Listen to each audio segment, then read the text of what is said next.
പ്രത്യേകിച്ച് വിദേശ രാജ്യങ്ങളിലെ ട്രാൻസ്പോർട്ട് എന്ന് പറയുന്നത് മേജർ ഒരു കാര്യമാണ്.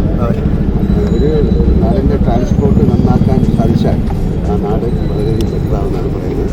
എല്ലാവിധ ആശംസകളും കിട്ടില്ല. ബസ്സിൽ അകത്ത് കയറി ഒന്ന് സഞ്ചരിക്കണം ആഗ്രഹമുണ്ട്. പഴയ ബസ്സിൽ കയറുമ്പോൾ ഈ പഴയ കോളേജ് വിദ്യാഭ്യാസ കാലൊക്കെ ഓർമ്മയുണ്ടാവും. അല്ലാതെ ബസ് കാണുമ്പോൾ തന്നെ